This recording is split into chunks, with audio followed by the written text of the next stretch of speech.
Here's a teaser for the upcoming August Editor Podcast featuring Kieran Viola, Senior Editor at Disney Hyperion Freeform Books.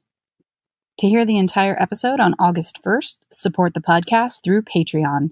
Visit www.patreon.com/Mindy McGinnis to learn more, or check out the link in the episode credits.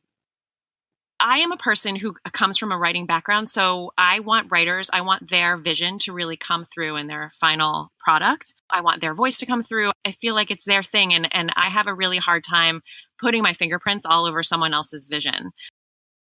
If I say to the author, if I pose the question correctly to the author, like, how is this person going to get past this point in their lives? What makes the most sense to you? They'll always come up with a better idea than anything I've come up with because they know their book, they know their characters. I'll write an editorial letter, but there will be many, many options. And there will also be, or come up with something you're on your own. I really think we need to fix this problem.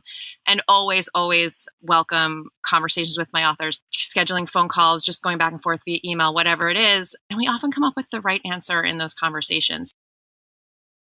Your editor and your agent only want your book to succeed, right? Because it's good for them too. It's not like we're going to make suggestions that are going to make the book worse or that, are going to take away from that spark that we saw when we first acquired it. We only want to elevate it to see it sell, to see your career succeed. If your authors do well, you do well. It shouldn't feel adversarial.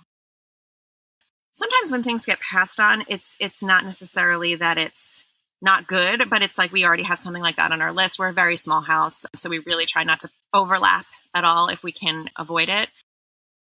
I was getting to a point in my writing career. I was tired after 14 years of writing, playing the game and dealing with the social media and like all that stuff. I was feeling jaded. So when I started going back into editorial, which was about 3 years ago, I just so loved the enthusiasm and excitement, naivete of people who are just coming into the business and like being that person who could mentor them and show them the ropes. And I was like just feeding off of their positivity. Most of the people that I acquired straight off the bat were debuts.